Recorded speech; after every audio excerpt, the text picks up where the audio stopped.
स्वागत है दोस्तों आपका हमारे चैनल आर.के. वर्मा में। गंगाराम पटेल और बुलाखीराम नाई की नई मजेदार कहानी। दोस्तों, काशी यात्रा में बुलाखीराम नाई ने एक नए नगर में जो कुछ देखा उसका विवरण इस प्रकार है। बुलाखीराम ने देखा कि एक बहुत ही दरिद्र दीनहीन व्यक्ति से, जिसके वस्त्र फटे हुए थे, दाढ़ी बढ़ी हुई थी, राजा के 4 सिपाही राजा के पास ले जाने का आग्रह कर रहे थे, किंतु वह व्यक्ति बार बार उनसे राजा के पास न ले जाने का आग्रह कर रहा था। कौन था वह दरिद्र व्यक्ति? राजा के सिपाही क्यों उसे राजा के पास ले जाना चाहते थे और वह क्यों राजा के पास नहीं जाना चाहता था? इन्हीं बातों के विषय में सोचता हुआ बुलाखीराम वापस लौट आया। रात के समय जब दोनों ने भोजन कर लिया और बुलाखी ने पटेल का बिस्तर लगाकर उसके एक किनारे हुक्का भर कर रख दिया, तो पटेल ने बिस्तर पर बैठकर बुलाखी से पूछा, हाँ तो भाई बुलाखीराम, अब बताओ आज कौन सी नई बात इस शहर में देख आए? इस पर बुलाखीराम ने शाम के समय जो कुछ देखा था सब कह सुनाया। सुनकर पटेल ने कहा, भाई बुलाखीराम, यहाँ से पश्चिम की दिशा में 100 कोस की दूरी पर एक नगर है, धर्मपुर। उस नगर में राजबीर सिंह नाम का एक क्षत्रिय रहता था। उसकी पत्नी का नाम रामवती था। दोनों पति पत्नी आनंद से जीवन व्यतीत करते थे। कुछ दिन पश्चात ईश्वर की कृपा से उनके यहाँ एक पुत्र पैदा हुआ, जिसका नाम उन्होंने सुमन रखा। सुमन जैसे जैसे बड़ा हो गया, माता पिता का अत्यधिक लाड़ प्यार मिलने के कारण वह जिद्दी हो गया था। माता पिता भी क्योंकि उसकी हर जिद पूरी कर देते थे, अतः उसकी जिद करने की आदत बढ़ती ही गई। धीरे धीरे वह 20 वर्ष का नवयुवक हो गया।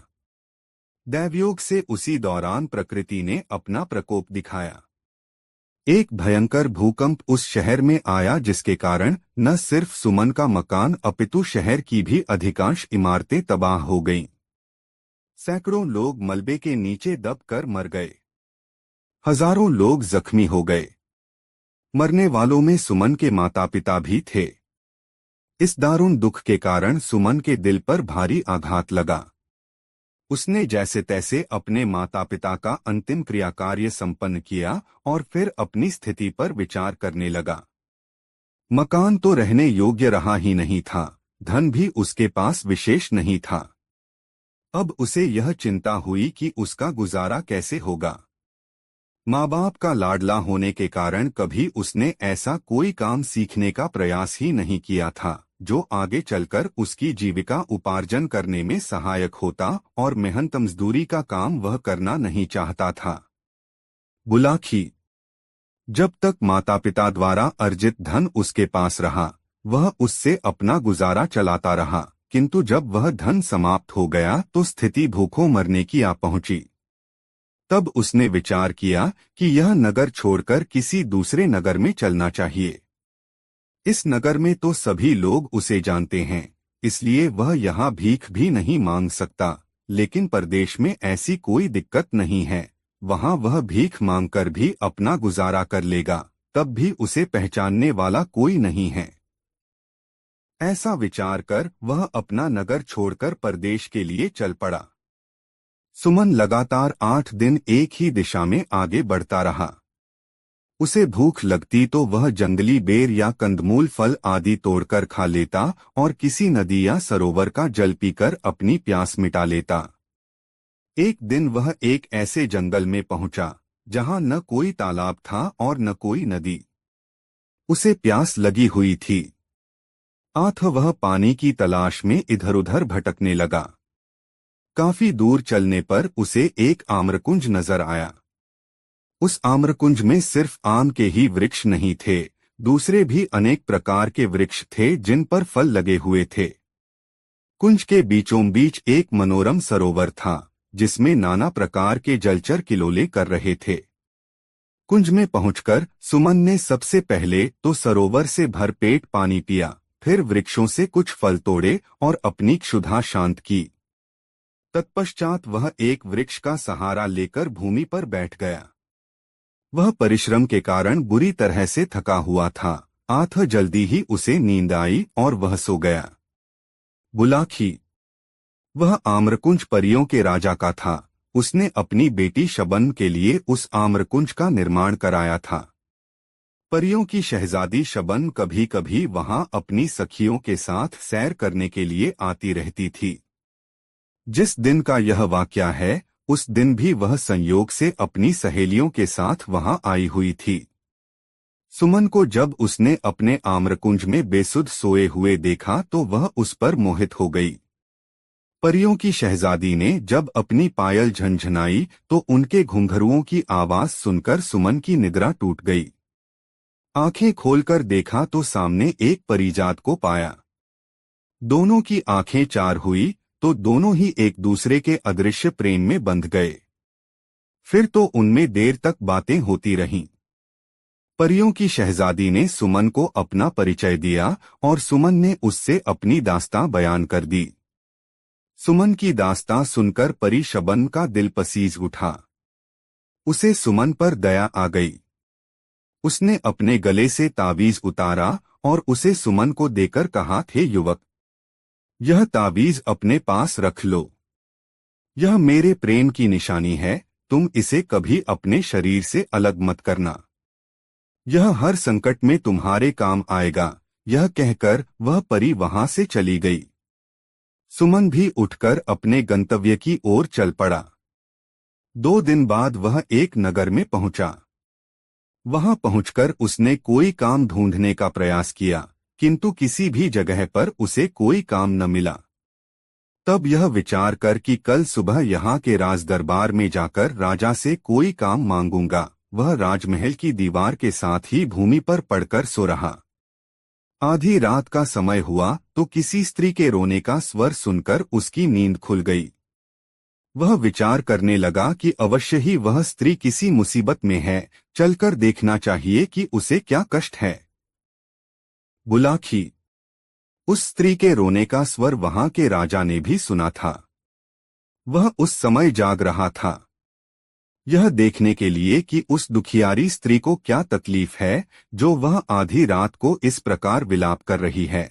राजा महल से निकलकर उस दिशा में चल पड़ा जिधर से रोने का स्वर आ रहा था। उधर सुमन भी राजा से पहले उस स्त्री के रोने की दिशा में चल दिया था। अब आगे आगे सुमन और पीछे पीछे राजा, दोनों उस स्त्री की खोज में चल पड़े। सुमन राजा से पहले उस स्त्री के पास पहुंचा। उस स्त्री ने अच्छे वस्त्राभूषण धारण किए हुए थे। सुमन ने उसके पास जाकर पूछा, हे देवी, तुम्हें क्या कष्ट है जो आधी रात के समय में इस प्रकार विलाप कर रही हो? यह सुनकर उस स्त्री ने रोना बंद कर दिया। वह बोली, मेरा दुख जानकर क्या करेगा बेटा? तू तो स्वयं ही इस नगर में कोई परदेशी जान पड़ता है। तेरी हालत भी किसी दीनहीन व्यक्ति जैसी दिखाई दे रही है। मेरा दुख तो वही व्यक्ति दूर कर सकता है जो हर तरह की सामर्थ्य रखता हो। हे देवी, सुनकर सुमन ने कहा, जब अपने मुख से मुझे बेटा कहा है तो अपने बेटे से अपना दुख जरूर कहो। भला बेटा माँ के काम नहीं आएगा तो कौन काम आएगा? रही दीनहीन होने की बात, मैं दीनहीन जरूर हूँ, यहाँ परदेशी भी हूँ, लेकिन सामर्थ्य में किसी से कम नहीं हूँ। तुम सेवा बताओ, मैं तत्काल उसे पूरी करने की कोशिश करूँगा। तो सुन बेटा, स्त्री बोली, मैं अपने दुख के लिए नहीं, यहाँ के राजा के दुख के लिए रो रही हूँ। मैं इस राज्य की राज्यलक्ष्मी हूँ। कल यहाँ के राजा का इंतकाल हो जाएगा, तब मुझे ऐसे प्रजापालक राजा का राजमहल त्याग कर कहीं अन्यत्र जाना पड़ेगा। मैं अब तक यहाँ बड़े आराम के साथ रह रही थी, किंतु कल के बाद न जाने मुझे कैसे राजा के यहाँ जाना पड़े। वह राजा मेरे साथ न जाने कैसा व्यवहार करे, इसी आशंका से मैं भयभीत हूँ और इस राजा की मृत्यु के शोक से बरबस ही मेरी रुलाई फूट पड़ रही है। इसी वजह से मेरे आंसू नहीं थम रहे। सुमन कहने लगा, हे माँ, तुमने जो यह अजीब बात बताई कि कल यहाँ के राजा की मृत्यु हो जाएगी, मुझे बताओ तो कि उसकी मृत्यु कैसे होगी? राजा तो बिल्कुल भला चंगा और हर तरह से स्वस्थ है। उसे कोई रोग भी नहीं है, फिर उसकी मृत्यु का तो प्रश्न ही नहीं उठता। अरे मेरे भोले बेटे, राज्यलक्ष्मी बोली, मैंने यह कब कहा कि उसकी मृत्यु स्वाभाविक रूप में होगी? उसकी मृत्यु तो एक सिंह के द्वारा होगी। सुन, कल यह राजा आखेट के लिए वन में जाएगा। वहीं एक सिंह शिकार के दौरान इसे मार डालेगा। यह सुनकर सुमन ने कहा, हेमा, जब तुम्हें इतना ज्ञान है कि राजा की मृत्यु सिंह के शिकार के दौरान होगी, तो तुम यह भी अवश्य जानती होगी कि राजा की मृत्यु किस प्रकार टल सकती है। मुझे वह उपाय बताओ, मैं अपने प्राण देकर भी राजा के प्राणों की रक्षा करने की कोशिश करूंगा। देवी बोली, हे परदेशी, उपाय तो है, किंतु वह करना कठिन है। मैं तुझे वह उपाय बताए देती हूँ। उपाय यह है कि जब राजा आखेट करने वन में जाए तो तू भी उसके साथ वन में चले जाना और राजा के साथ परछाई की तरह लगे रहना। सिंह जब राजा को असावधान पाकर उस पर झपटने को हो, उससे पहले ही तू सिंह पर झपट पड़ना और अपनी तलवार से सिंह को मार डालना, लेकिन यह सब तेरी फुर्ती, शक्ति और चपलता पर निर्भर करता है। यदि तनिक भी चूक हुई तो सिंह राजा के साथ साथ तुझे भी फाड़ डालेगा। ऐसा नहीं होगा माँ, सुमन ने कहा, मैं बहुत सतर्क रहूंगा और हर हाल में राजा के जीवन की रक्षा करूंगा। तेरा कल्याण हो, कहकर वह स्त्री अंतर्धान हो गई। राजा ने अंधेरे में छिपकर उन दोनों का सारा वार्तालाप सुना। उसे अनजाने मित्र सुमन के ऊपर गर्व हो आया, जो न तो यहाँ का निवासी ही था और न राजा का कोई मित्र अथवा रिश्तेदार, फिर भी वह उसके लिए अपनी जान जोखिम में डालने को तैयार था। राजा उसी समय उसके सामने जाहिर होना चाहता था, किंतु न जाने क्या सोचकर उसने अपना कार्यक्रम बदल दिया। वह घूमा और सीधा अपने महल में चला गया। सुमन भी लौटकर अपने पहले वाली जगह पर पड़कर सो गया। बुलाखी राम। जब राजा अपने महल में आकर पलंग पर लेटा तो वह अपने मन में विचार करने लगा कि कल मैं शिकार करने के लिए जाऊंगा ही नहीं, और जब जंगल में जाऊंगा ही नहीं तो सिंह के हाथों मेरी मौत कैसे हो जाएगी। ऐसा विचार करके राजा ने निश्चय कर लिया कि कल किसी भी हालत में वह वन की ओर नहीं जाएगा, चाहे कैसी भी आवश्यकता क्यों न पड़ जाए। लेकिन राजा का यह निश्चय अगले दिन धरा का धरा रह गया। भोर होते ही राजा का एक परम मित्र उसके पास आ पहुंचा। उसका वह मित्र स्वयं भी एक रियासत का राजकुमार था और एक दक्ष शिकारी भी था। उसने जब राजा से शिकार करने के लिए वन में चलने को कहा तो राजा इनकार न कर सका और अपने शिकारियों को साथ लेकर वन की ओर चल पड़ा। इस बीच सुमन साये की तरह राजा के साथ लगा रहा। उस बेचारे के पास कोई हथियार तो था नहीं, अतः उसने निश्चय कर लिया कि अपने हाथों से ही वह सिंह का मुकाबला करेगा। हाका शुरू हुआ। शिकारी ढोल बजा जाकर जंगली जानवरों को खदेड़कर उस दिशा में लाने लगे जिधर राजा मचान पर अपने हथियारों से लैस होकर बैठा था। थोड़ी देर में एक कद्दावर सिंह उसे नजर आया। हाका तंग हुआ तो सिंह सीधा मचान की ओर लपका। राजा ने निशाना बांधा और सिंह पर तीर छोड़ दिया, लेकिन दुर्भाग्यवश तीर सिंह की छाती में न लगकर उसकी पूंछ के समीप जा लगा। इससे सिंह उत्तेजित हो गया और उसने मचान की ओर छलांग लगा दी। इस बार राजा ने उसकी ओर अपना भाला फेंका जो सिंह की पीठ में जा धंसा। सिंह ने एक झुरझुरी सी ली, अपनी पीठ लहराई और राजा का फेंका हुआ भाला उसकी पीठ से निकलकर नीचे गिर गया। इस बीच मचान के पास खड़ा सुमन मूकदर्शक की तरह खड़ा रहा। सिंह से नंगे हाथों भिड़ने का उसका हौसला न हुआ। तभी अचानक उसे याद हो आया कि परी शबन ने उसे एक ताबीज दिया था और कहा था कि यह ताबीज हर संकट में उसकी रक्षा करेगा। सुमन ने तब उस ताबीज को आजमाने का निश्चय कर लिया। उसने गले में लटके ताबीज को रगड़ा। रगड़ते ही तुरंत एक चमत्कार हुआ। शबन वहां प्रकट हुई और एक चमत्कारी तलवार उसे सौंपकर बोली, मुकाबला करो युवक। जीत तुम्हारी होगी, यह कहकर वह तुरंत ही अंतर्धान हो गई। सब कुछ इतनी जल्दी घटा कि राजा यह जान ही न सका कि कब परी वहां प्रकट हुई और कब अंतर्धान हो गई। बहरहाल सुमन के हाथों में तो अब एक अमोघ अस्त्र आ चुका था। अगली बार जब सिंह राजा की ओर उछला तो उसने एक भी पल का समय गवाए बिना तलवार सिंह के पेट में घुसेड़ दी। सिंह मरकर भूमि पर गिर पड़ा। सिंह के मरते ही राजा का आतंकित चेहरा फिर से खिल उठा। राजा के साथ गए सभी शिकारी भी शोर मचाने लगे कि राजा ने सिंह का शिकार कर लिया है। वह राजा की जय जयकार करने लगे। सुमन ने उनके आनंद में खलल डालना मुनासिब न समझा, अतः वह जिस प्रकार राजा के साथ आया था, राजा के लौटने से पहले ही शहर लौट गया। दूसरे दिन राजा को सुमन का ध्यान आया। उसने गंभीरता से मनन किया तो उसे मालूम हुआ कि सिंह की मृत्यु उसके भाले से नहीं, उस अनजान मददगार की तलवार से हुई थी, जो किसी देवदूत के समान अचानक ही वहां उसकी मदद के लिए पहुंच गया था। तब उसने सुमन को ढूंढकर लाने के लिए आदेश जारी कर दिए।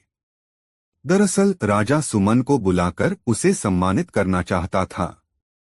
वह चाहता था कि इस सेवा के बदले में वह उस युवक को सम्मान के साथ साथ कोई सम्मानीय पद भी अपने दरबार में दे, ताकि वह कुछ उऋण हो सके। इतनी कहानी सुनाकर पटेल जी खामोश हो गए। उन्होंने हुक्के की निगाली मुंह में लगाकर एक जोरदार कश खींचा। कुछ देर उस कश का आनंद उठाया, फिर ढेर सारा धुआं मुंह से उगलकर आगे कहा, बुलाकी, कहानी खत्म हो गई। अब पहचान की। वह युवक कौन था जिसे तू शाम को देखकर आया था? तो क्या स्वयं सुमन ही वह व्यक्ति था? बुलाकी बोला, और उसी को राजा के सिपाही अपने साथ ले चलने का आग्रह कर रहे थे, ताकि राजा उसे सम्मानित कर कोई अच्छा सा पद उसे राज दरबार में दे सके। बिल्कुल सही समझा तुमने, पटेल बोले, और चूंकि अब तुम्हारे प्रश्न का उत्तर तुम्हें मिल गया है, इसलिए अब लंबी तान कर सो रहो। मुझे भी बहुत जोरों से नींद आ रही है। तत्पश्चात दोनों सो गए। रात बीतती रही। दोस्तों, वीडियो को एक लाइक जरूर कर दे। दोस्तों, जब बुलाकी नाई ने गंगाराम पटेल के साथ द्वारिका, सुदामापुरी, सोमनाथ, मालिका तीर्थ तथा सत्ताधार आदि के दर्शन कर लिए और लौटने का विचार किया, तो गंगाराम पटेल कहने लगे, दोहा होता है ना हर जगह आना बारंबार। आए हैं तो देख लें चल कर के गिरनार।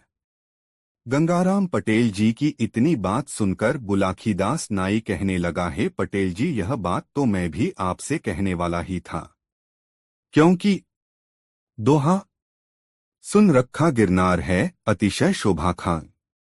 गुफा अनेकन है वहां संतन के स्थान। दर्शन वहां के किए से दूर हो तो सब पाप। इस कारण चलकर वहां दर्शन की जाए आप।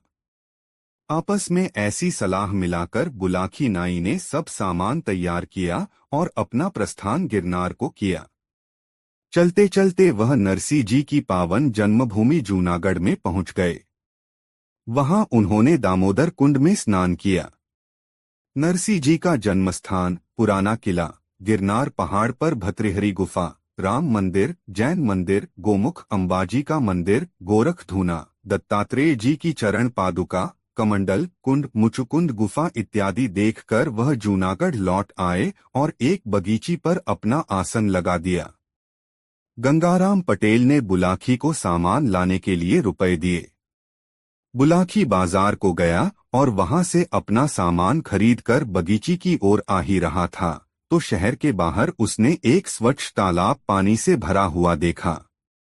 उसमें शोभायमान कमल के फूल खिले हुए थे। तालाब की ओर से संगीत की मनोहर ध्वनि तो आ रही थी, परंतु वहां गाने बजाने वाला कोई भी दिखाई नहीं दे रहा था।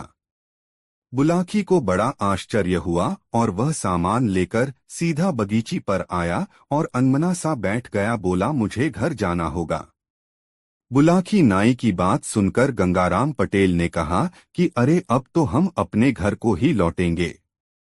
पहले भोजन बनाओ, खाओ, फिर रोज की भांति आज भी सोते समय तुम्हारी समस्या का निदान कर तुम्हें संतुष्ट कर लूंगा। तब बुलाखी नाई पानी भरकर लाया, बर्तन साफ किए, फिर चूल्हा जलाकर खाना बनाया और खाया। बुलाखी ने पटेल जी का बिस्तर लगाकर हुक्का भर के रख दिया। सब सामान ठीक प्रकार से रखकर बुलाखी पटेल जी के पांव दबाने लगा। तब पटेल जी ने मुस्कुराते हुए कहा, भाई बुलाखी, आज तुम जो अनोखी बात देखकर आए हो वह मुझे बताओ। बुलाखी नाई कहने लगा कि आज मैं जब खाने पीने का सामान लेकर वापस आ रहा था तो रास्ते में शहर के बाहर एक विशाल तालाब देखा था जो स्वच्छ जल से भरा हुआ था। उसमें सुंदर सुहाने कमल खिल रहे थे, कुछ लोग नौका विहार कर रहे थे।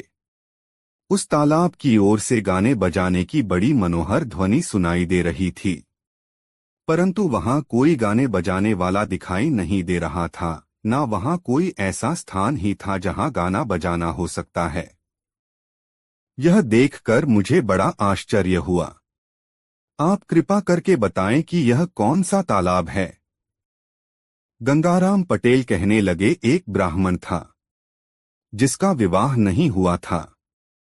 उसने मन में विचार किया कि भगवान ने अच्छा ही किया जो कि मैं गृहस्थी की सब बाधाओं से दूर हूं। तब मुझे परलोक सुधारना चाहिए। वह अपना घर छोड़कर निकल पड़ा और महात्मा हो गया। उसने बहुत कठोर तप किया, किसी भी सांसारिक वस्तु पर ध्यान न देकर सदैव भगवान में लीन रहने लगा। कई कई दिन निराहार उपवास किए और पानी के सहारे ही अपना जीवन निर्वाह किया। उसकी इस कठिन तपस्या से इंद्र का सिंहासन हिलने लगा। इंद्र भयभीत हो गए और नारद जी से कहने लगे कि हे मुनिदेव, क्या कारण है कि आज मेरा सिंहासन चल रहा है। देवराज की यह बात सुनकर नारद जी कहने लगे, दोहा, एक तपस्वी तप करे जूनागढ़ दरमियान, तप से सिंहासन हिला सत्य करूं बखान। पूरन तप वह जो करे लीजे आप विचार, इंद्रासन पर आके कर ले वह अधिकार।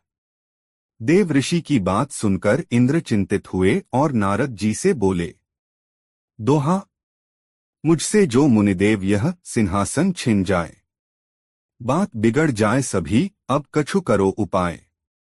इंद्रदेव की बात सुनकर नारद जी कहने लगे कि आप कुछ उपाय करें। साहस खोने से कोई लाभ नहीं। उनके जाने के पश्चात इंद्र ने विचार किया कि किसी अप्सरा को बुलाकर उस तपस्वी के पास भेजा जाए तो उसका तप भंग करेगी। अप्सरा के प्रेम में आसक्त होकर तप से विमुख हो वह तपस्वी अप्सरा के साथ विहार करने लगेगा तो उसकी शक्ति क्षीण हो जाएगी। इस प्रकार विचार करके इंद्रदेव ने एक अति चतुर अप्सरा को बुलाकर कहा, जूनागढ़ में एक तपस्वी तपस्या कर रहा है जिससे मेरा सिंहासन ही हिल गया है। अब तुम अपने समाज सहित वहां जाओ और उस तपस्वी को मोहित करके उसको सबसे भ्रष्ट करो। इंद्रदेव के कहे अनुसार अप्सरा अपने समाज सहित उस स्थान पर आई जहां तपस्वी तपस्या कर रहा था। उसने अपनी माया से एक सुंदर उपवन और एक विस्तृत सुंदर सरोवर की रचना की जिसमें सुंदर कमल के फूल खिले हुए थे और भंवरे गुंजन कर रहे थे। इसके बाद उस सुंदर उपवन में अपने साथियों के सहित अप्सरा ने संगीत आरंभ किया था, जिन्होंने नाना प्रकार के साज बजाए। अप्सरा ने पंचम स्वर में मन को मोहने वाली रागिनी गाई तो सारा उपवन गूंज उठा और जो तपस्वी समाधि लगाए बैठा था उसकी समाधि टूट गई और उसका ध्यान और अप्सरा के संगीत की ओर गया। वह तपस्वी अपना आसन छोड़कर उधर को चल दिया जिधर से अप्सरा के गाने की मधुर आवाज आ रही थी। जब तपस्वी अप्सरा के निकट पहुंचा तो अप्सरा ने उसको कनखियों से देखा। अब उसने और भी अधिक मधुर गायन से उसके चित्त को अपनी ओर आकर्षित किया, जिसके बाद तपस्वी भगवान का ध्यान करना बिल्कुल भूल गया और उस अप्सरा के वशीभूत हो कहने लगा, कुंडली, बतला दे तू कौन है, हे मृगनैनी नारी। भूला मैं जब तब सभी तेरी छटा निहारी। तेरी छटा निहारी हृदय में मैं अपने हर्षाया। सुन तेरा संगीत यहाँ तक आसन से आया। एक बार फिर मुझे रागिनी मधुर सुना दे। आई है किस लिए यहाँ पर तू बतला दे। तपस्वी की इतनी बात सुनकर अप्सरा कहने लगी, कुंडली, आई हूँ स्वर्गलोक से, सुन तपस्वी चितलाए। सेवा करने आपकी स्वामी दिया पठाए। स्वामी दिया पठाए दर्श कर चित हर्षाया। धन्य हमारा भाग आपका दर्शन पाया। जो कुछ आज्ञा देव करूं तो अब हूँ सेवकाई। इच्छा पूरन करन आपकी हूँ मैं आई। अप्सरा की ऐसी बात सुनकर तपस्वी बड़ा आनंदित हुआ। बोला, मैंने अब तक संसार में तुम्हारे समान सुंदर स्त्री नहीं देखी और न कोई ऐसा सुरीला संगीत सुना है। मेरा मन तुम्हारी सुंदरता को देखकर ऐसा मोहित हो गया है कि मैं यही चाहता हूँ कि तुम सदा मेरे नेत्रों के सामने रहो और अपने मधुर संगीत द्वारा मेरी इच्छा पूर्ण करती रहो। तपस्वी की यह बात सुनकर अप्सरा कहने लगी, आप एक तपस्वी हैं, आपकी इच्छा पूरी करना तो मेरा परम कर्तव्य तथा धर्म है। मैं आपकी आज्ञा को शिरोधार्य कर पालन करूंगी। अब आप मुझे सेवा की आज्ञा तो दीजिए। मैं वही करूंगी जिसे करके आपको सुख पहुंचे। अप्सरा की यह बात सुनकर तपस्वी कहने लगा, यदि तुम यहाँ उपवन में रह अपने संगीत एवं सहवास से मेरी इच्छा पूरी करोगी तो समाज वाले देखकर हंसेंगे। आथ किसी अदृश्य स्थान में तुम मेरी कुछ समय तक इच्छा पूरी कर सको तो मैं अपने को अत्यंत भाग्यशाली समझूंगा। अप्सरा ने यह बात सुनी तो समझ गई कि अब तो तपस्वी मेरे वश में है। इससे अपने बिगाड़ का कुछ भय नहीं और अब मैं आसानी से इंद्रदेव का कार्य पूरा कर सकूंगी। वह कहने लगी, मैं कोई साधारण स्त्री नहीं हूं, स्वर्गलोक की रहने वाली हूं। अब तक मैं किसी पुरुष पर मोहित नहीं हुई हूं और न किसी के साथ विहार ही किया है। यदि आप सदैव मेरे साथ विहार करने का प्रण करें तो मैं आपकी इच्छा पूरी कर सकती हूं, नहीं तो अपने स्थान को चली जाऊंगी। अप्सरा की इतनी बात सुनकर तपस्वी बोला कि मेरी भी यही इच्छा है जो तुम्हारी है। मेरा भी विवाह नहीं हुआ और ना मैंने अब तक किसी स्त्री पर दृष्टि डाली है। मेरी इच्छा है कि मेरा तुमसे आजीवन विहार होता रहे तो अच्छा है। इतनी सुनकर अप्सरा कहने लगी कि ऐसा सुख तो आप जैसे बड़े तपस्वी जनों को ही प्राप्त हो सकता है, सबको नहीं। अब मैं आप जैसी इच्छा कर रहे हैं वैसा ही सदैव करूंगी। अपने मन में विचार कर अप्सरा ने इंद्रदेव के कार्य को सिद्ध करने का उचित उपाय किया। उस सरोवर के नीचे उसने अपनी माया से एक ऐसे बहुत सुंदर भवन की रचना की जो कि दिखाई नहीं देता था। उस भवन के ऊपर जल भरा हुआ था जिसमें कि सुहाने सुहाने कमल भी खिल रहे थे, भंवरे फूलों पर गुंजार कर रहे थे। भवन में अनेकों मणियां लगी हुई थी जिनसे कि अद्भुत प्रकाश होता था। स्वर्ग जैसे समस्त सुखों के साधन उस भवन में उपलब्ध थे। अप्सरा अपने साथियों सहित उस तपस्वी सहित निवास करने लगी। अन्य कक्षाओं में अपने साथियों को ठहराया और स्वयं अप्सरा तपस्वी से विहार करने लगी। जब भी तपस्वी को संगीत सुनने की इच्छा होती है तभी अप्सरा अपने साथियों सहित वहां गाना बजाना आरंभ कर देती है। हे बुलाखीदास, इस तालाब में जल के नीचे उसी अप्सरा द्वारा बनाए हुए माया का भवन है जो किसी को दिखाई नहीं देता और वहां अप्सरा उस तपस्वी सहित विहार करती है। उस अप्सरा के साथी भी दूसरे कमरे में रहते हैं। तुमने जो गाने बजाने की आवाज सुनी है वह उसी अप्सरा और उसके साथियों की है। अब तुम्हारी बात का जवाब मिल गया। रात भी अधिक हो गई है, आठ अब सो जाओ क्योंकि सवेरे जल्दी उठना है। दोस्तों, वीडियो कैसा लगा कमेंट में जरूर बताएं।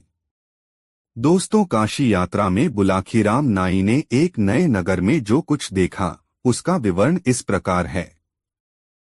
बुलाखीराम ने देखा कि एक बहुत ही दरिद्र दीनहीन व्यक्ति से, जिसके वस्त्र फटे हुए थे, दाढ़ी बढ़ी हुई थी, राजा के 4 सिपाही राजा के पास ले जाने का आग्रह कर रहे थे, किंतु वह व्यक्ति बार बार उनसे राजा के पास न ले जाने का आग्रह कर रहा था। कौन था वह दरिद्र व्यक्ति? राजा के सिपाही क्यों उसे राजा के पास ले जाना चाहते थे और वह क्यों राजा के पास नहीं जाना चाहता था? इन्हीं बातों के विषय में सोचता हुआ बुलाखीराम वापस लौट आया।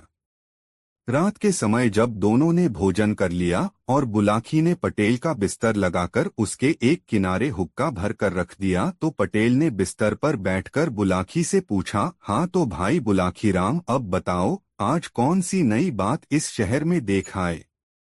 इस पर बुलाखीराम ने शाम के समय जो कुछ देखा था सब कह सुनाया। सुनकर पटेल ने कहा, भाई बुलाखीराम, यहाँ से पश्चिम की दिशा में 100 कोस की दूरी पर एक नगर है, धर्मपुर। उस नगर में राजबीर सिंह नाम का एक क्षत्रिय रहता था। उसकी पत्नी का नाम रामवती था। दोनों पति पत्नी आनंद से जीवन व्यतीत करते थे। कुछ दिन पश्चात ईश्वर की कृपा से उनके यहाँ एक पुत्र पैदा हुआ, जिसका नाम उन्होंने सुमन रखा। सुमन जैसे जैसे बड़ा हो गया, माता पिता का अत्यधिक लाड़ प्यार मिलने के कारण वह जिद्दी हो गया था। माता पिता भी क्योंकि उसकी हर जिद पूरी कर देते थे, अतः उसकी जिद करने की आदत बढ़ती ही गई। धीरे धीरे वह 20 वर्ष का नवयुवक हो गया। दैवयोग से उसी दौरान प्रकृति ने अपना प्रकोप दिखाया। एक भयंकर भूकंप उस शहर में आया, जिसके कारण न सिर्फ सुमन का मकान अपितु शहर की भी अधिकांश इमारतें तबाह हो गईं। सैकड़ों लोग मलबे के नीचे दबकर मर गए। हजारों लोग जख्मी हो गए। मरने वालों में सुमन के माता पिता भी थे। इस दारुण दुख के कारण सुमन के दिल पर भारी आघात लगा। उसने जैसे तैसे अपने माता पिता का अंतिम क्रियाकार्य संपन्न किया और फिर अपनी स्थिति पर विचार करने लगा। मकान तो रहने योग्य रहा ही नहीं था, धन भी उसके पास विशेष नहीं था। अब उसे यह चिंता हुई कि उसका गुजारा कैसे होगा। माँ बाप का लाडला होने के कारण कभी उसने ऐसा कोई काम सीखने का प्रयास ही नहीं किया था जो आगे चलकर उसकी जीविका उपार्जन करने में सहायक होता, और मेहनत मजदूरी का काम वह करना नहीं चाहता था। बुलाखी जब तक माता पिता द्वारा अर्जित धन उसके पास रहा, वह उससे अपना गुजारा चलाता रहा, किंतु जब वह धन समाप्त हो गया तो स्थिति भूखों मरने की आ पहुंची। तब उसने विचार किया कि यह नगर छोड़कर किसी दूसरे नगर में चलना चाहिए। इस नगर में तो सभी लोग उसे जानते हैं, इसलिए वह यहाँ भीख भी नहीं मांग सकता, लेकिन परदेश में ऐसी कोई दिक्कत नहीं है, वहाँ वह भीख मांगकर भी अपना गुजारा कर लेगा, तब भी उसे पहचानने वाला कोई नहीं है। ऐसा विचार कर वह अपना नगर छोड़कर परदेश के लिए चल पड़ा। सुमन लगातार 8 दिन एक ही दिशा में आगे बढ़ता रहा। उसे भूख लगती तो वह जंगली बेर या कंदमूल फल आदि तोड़कर खा लेता और किसी नदी या सरोवर का जल पीकर अपनी प्यास मिटा लेता। एक दिन वह एक ऐसे जंगल में पहुंचा जहां न कोई तालाब था और न कोई नदी। उसे प्यास लगी हुई थी, अतः वह पानी की तलाश में इधर-उधर भटकने लगा। काफी दूर चलने पर उसे एक आम्रकुंज नजर आया। उस आम्रकुंज में सिर्फ आम के ही वृक्ष नहीं थे, दूसरे भी अनेक प्रकार के वृक्ष थे जिन पर फल लगे हुए थे।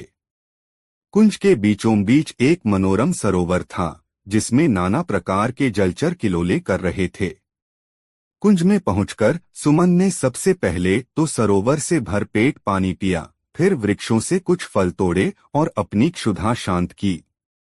तत्पश्चात वह एक वृक्ष का सहारा लेकर भूमि पर बैठ गया। वह परिश्रम के कारण बुरी तरह से थका हुआ था, अतः जल्दी ही उसे नींद आई और वह सो गया। बुलाखी वह आम्रकुंज परियों के राजा का था। उसने अपनी बेटी शबन के लिए उस आम्रकुंज का निर्माण कराया था। परियों की शहजादी शबन कभी कभी वहां अपनी सखियों के साथ सैर करने के लिए आती रहती थी। जिस दिन का यह वाकया है, उस दिन भी वह संयोग से अपनी सहेलियों के साथ वहां आई हुई थी। सुमन को जब उसने अपने आम्रकुंज में बेसुध सोए हुए देखा तो वह उस पर मोहित हो गई। परियों की शहजादी ने जब अपनी पायल झनझनाई तो उनके घुंघरुओं की आवाज सुनकर सुमन की निद्रा टूट गई। आंखें खोलकर देखा तो सामने एक परिजात को पाया।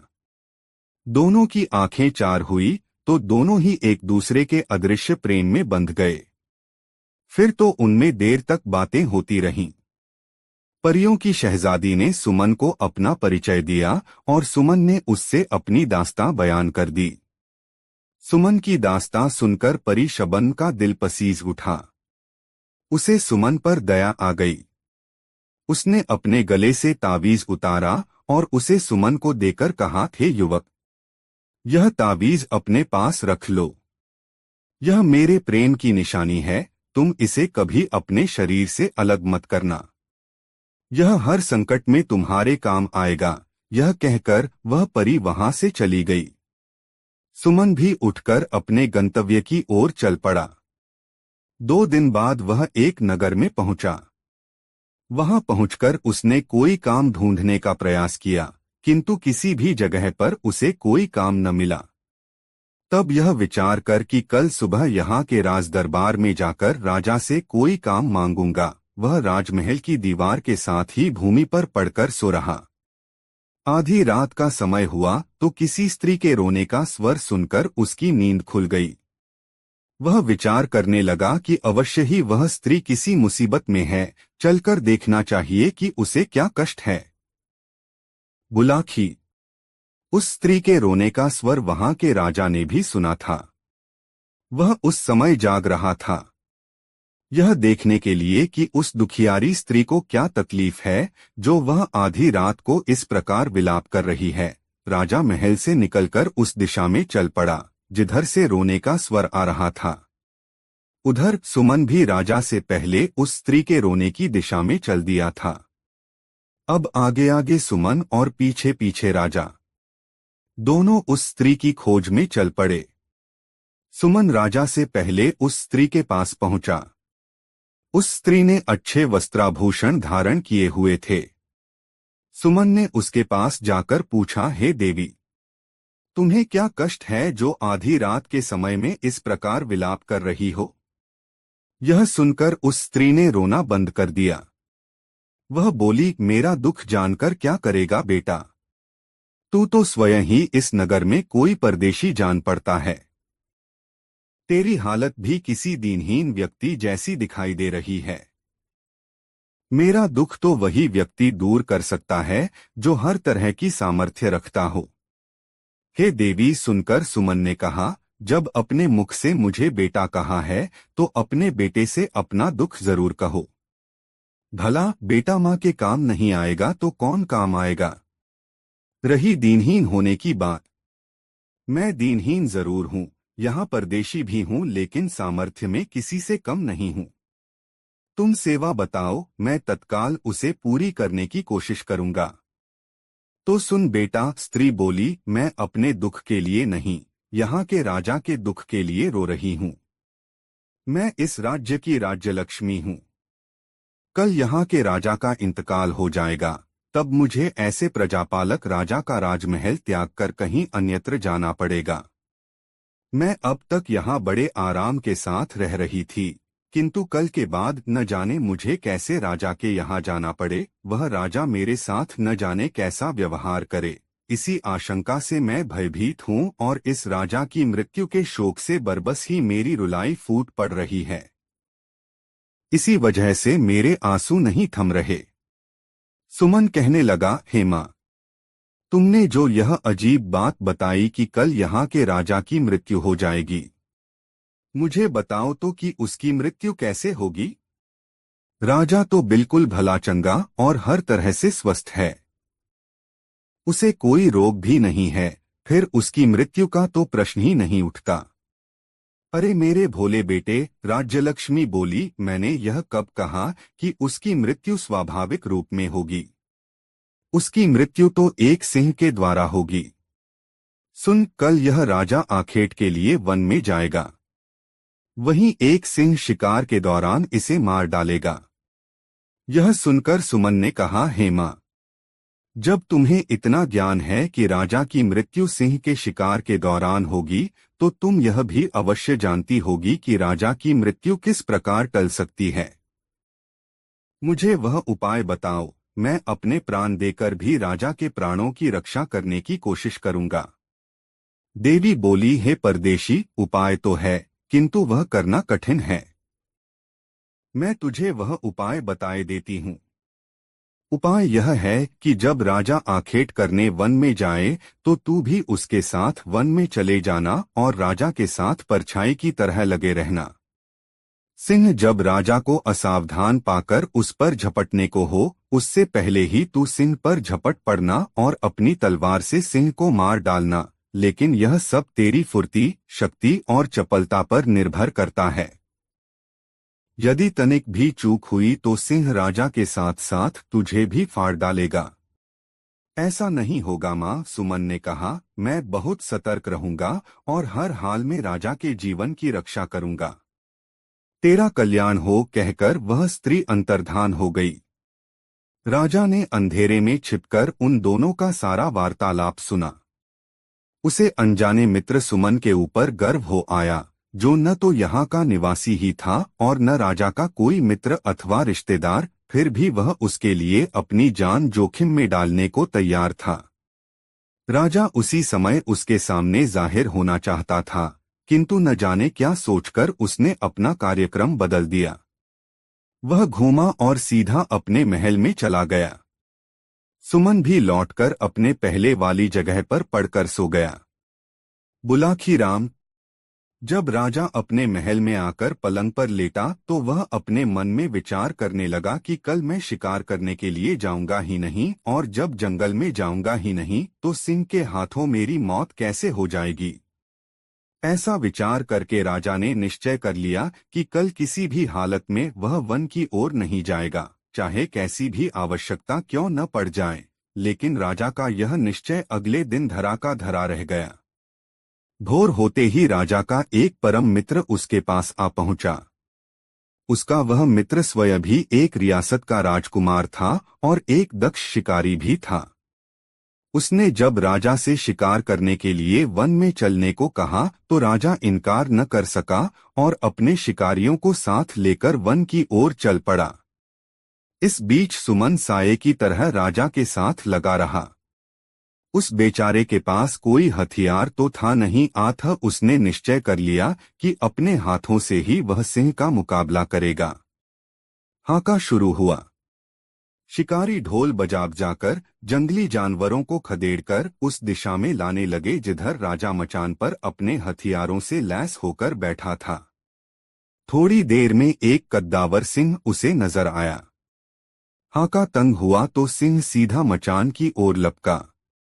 राजा ने निशाना बांधा और सिंह पर तीर छोड़ दिया, लेकिन दुर्भाग्यवश तीर सिंह की छाती में न लगकर उसकी पूंछ के समीप जा लगा। इससे सिंह उत्तेजित हो गया और उसने मचान की ओर छलांग लगा दी। इस बार राजा ने उसकी ओर अपना भाला फेंका जो सिंह की पीठ में जा धंसा। सिंह ने एक झुरझुरी सी ली, अपनी पीठ लहराई और राजा का फेंका हुआ भाला उसकी पीठ से निकलकर नीचे गिर गया। इस बीच मचान के पास खड़ा सुमन मूकदर्शक की तरह खड़ा रहा। सिंह से नंगे हाथों भिड़ने का उसका हौसला न हुआ। तभी अचानक उसे याद हो आया कि परी शबन ने उसे एक ताबीज दिया था और कहा था कि यह ताबीज हर संकट में उसकी रक्षा करेगा। सुमन ने तब उस ताबीज को आजमाने का निश्चय कर लिया। उसने गले में लटके ताबीज को रगड़ा। रगड़ते ही तुरंत एक चमत्कार हुआ। शबन वहां प्रकट हुई और एक चमत्कारी तलवार उसे सौंपकर बोली, मुकाबला करो युवक, जीत तुम्हारी होगी। यह कहकर वह तुरंत ही अंतर्धान हो गई। सब कुछ इतनी जल्दी घटा कि राजा यह जान ही न सका कि कब परी वहां प्रकट हुई और कब अंतर्धान हो गई। बहरहाल सुमन के हाथों में तो अब एक अमोघ अस्त्र आ चुका था। अगली बार जब सिंह राजा की ओर उछला तो उसने एक भी पल का समय गवाए बिना तलवार सिंह के पेट में घुसेड़ दी। सिंह मरकर भूमि पर गिर पड़ा। सिंह के मरते ही राजा का आतंकित चेहरा फिर से खिल उठा। राजा के साथ गए सभी शिकारी भी शोर मचाने लगे कि राजा ने सिंह का शिकार कर लिया है।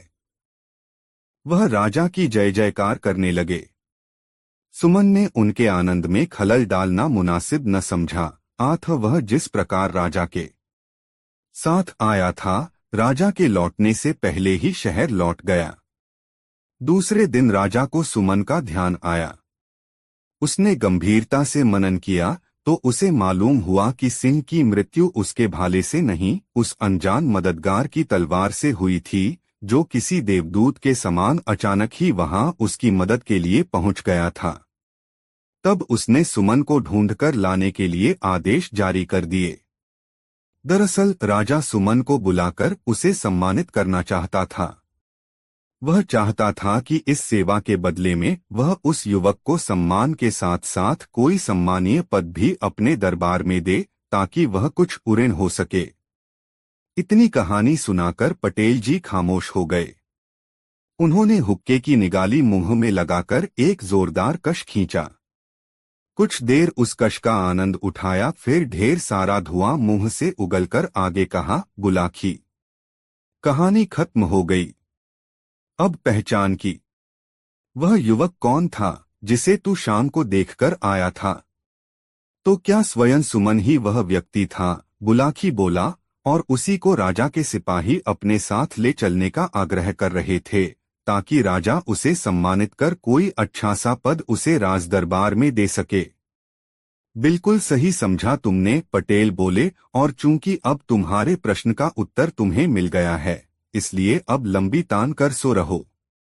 मुझे भी बहुत जोरों से नींद आ रही है। तत्पश्चात दोनों सो गए। रात बीतती रही। दोस्तों, वीडियो कैसा लगा कमेंट में जरूर बताएं। इसी और वीडियो देखने के लिए हमारे चैनल आरके वर्मा को सब्सक्राइब जरूर करें। वीडियो अपने मित्रों को जरूर शेयर करें। वीडियो देखने के लिए धन्यवाद।